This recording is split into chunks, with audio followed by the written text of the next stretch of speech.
Why can't somebody just own a piece of parcel and just do whatever they want with it, right? And it's one of the things I've really come around on and had to self-reflect on. I came into council, and before I was even really involved, I thought, well, if you own a piece of property, you kind of do whatever you want with it. But since then, I've really realized a piece of parcel is you're given rights when you buy a piece of property by the community, and they've zoned it as such. And there's a multitude of different reasons for that. You don't have single-family housing next to a rock crushing facility. And I use this example all the time. If I own a single-family house and somebody next door to me buys a single-family house and they convert that to a rock crushing facility, that's an incompatible use. My housing value will go down. I will not be able to move forward. So if I own a single-family house, single-family neighborhood, and the house next door, someone buys it and says, I want to build a 5-story apartment building, that's incompatible. And it's incompatible on multiple different reasons. For instance, sewer line systems, right? Sewer lines are as a community-based, city-based upgrade. So if your sewer lines are based for 100,000 people, but now you suddenly have 200,000 people, who pays for those upgrades? What do you do about parking? Are you going to just dump all your parking onto the streets? Well, the streets are managed as a public resource. Does that mean anyone can just park there and use that as a public resource? Or do you keep those impacts within the scope of that parcel, right? The 4 squares of that parcel. What about electricity and light and traffic? Do you just simply allow somebody to do whatever they want with that parcel? Or do you have a certain set of rules for neighborhood compatibility? We have a developer's remedy project, a power plant site in Redondo. It's been a power plant for over 100 years. There used to be an old wetlands there. So the Coastal Commission says 6 acres shall be returned back to wetlands. And it's been fought over, this parcel, for 30 or 40 years now as to what the future of it is. No one wanted it. It's a big, ugly, hulking structure and multiple different areas of it. And the power plant company has threatened multiple times to do a new power plant, to repower.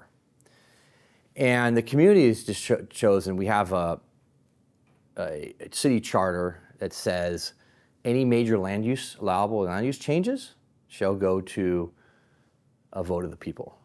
And that's in there because when you change the use somewhere, and a major land use change hits certain thresholds, the residents get to decide whether those impacts are worth it. And in 2012, the residents voted, actually earlier than that, voted to move this parcel into park, and 50 acres. And so with a conditional use for utility. So it's remained as such. And now someone's come in and said, hey, I own this. This alleged owner has come in. I use alleged because it's in foreclosure. And he says, I can just turn this parcel now into 2,700 residential units, plus commercial, plus hotel. Now I ask a very simple question. Where are the sewer upgrades? Where's the traffic upgrades? How's the inflow and outflow? What's the impact to the parks, to the schools?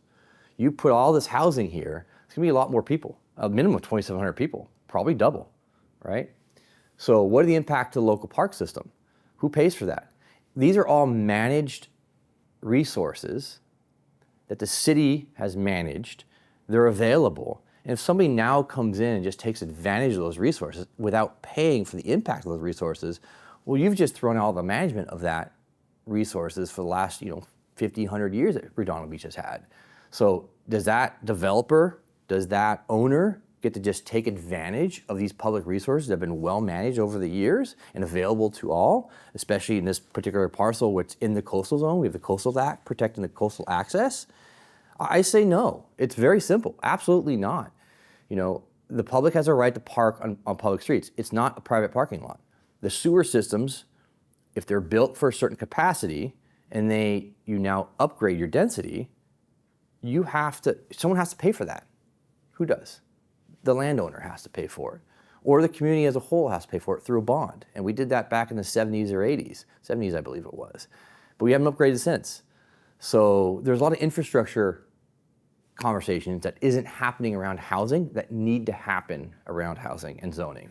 Now, you guys are mandated by the state to build around 2,300 to 2,400 homes. Is it possible for you guys to zone it? It's a fantastic question.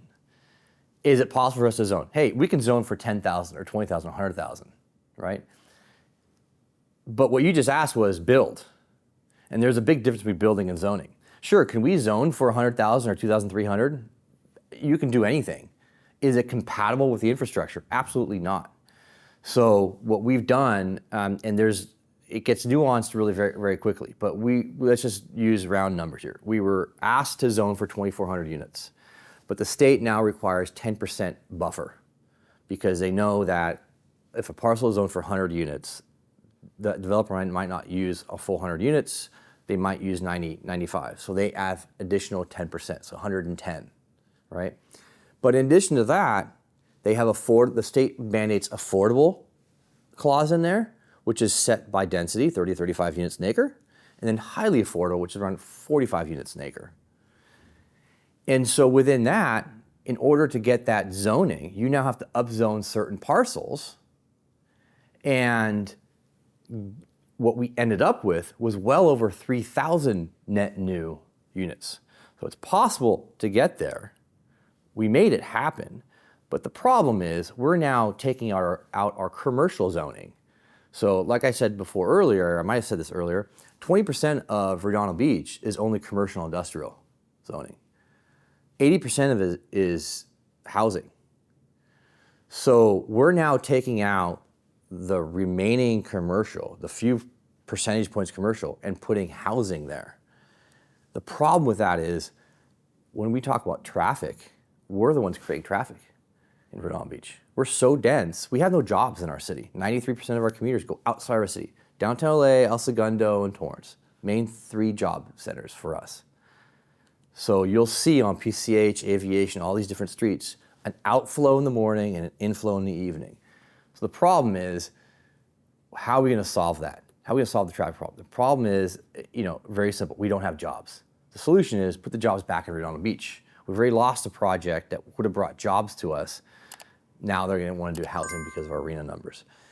What your question was, actually, it was build housing. Show me a local jurisdiction in 2023, 2024, 2020 that builds housing. There is none. Local governments don't build housing. We approve projects. We can zone for, like I said, 100,000 units. But if no developer or no parcel owner comes forward with a project, we can't approve anything.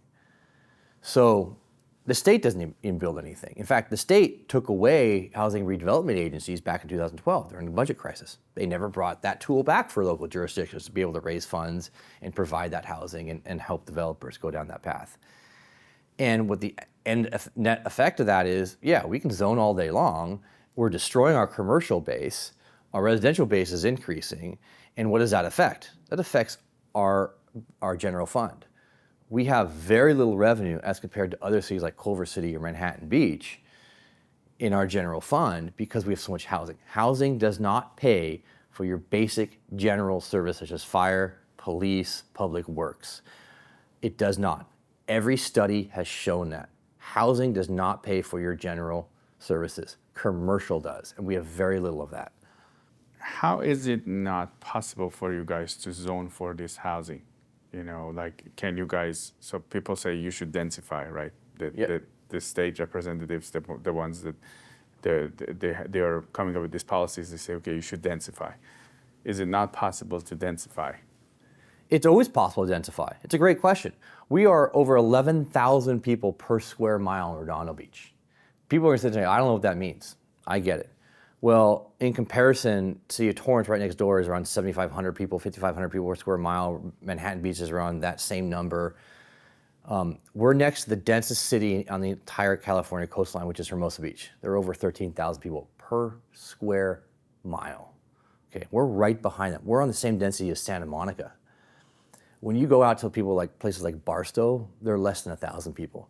Inland Empire, they're like 2,000 to 3,000 people per square mile. We're built out.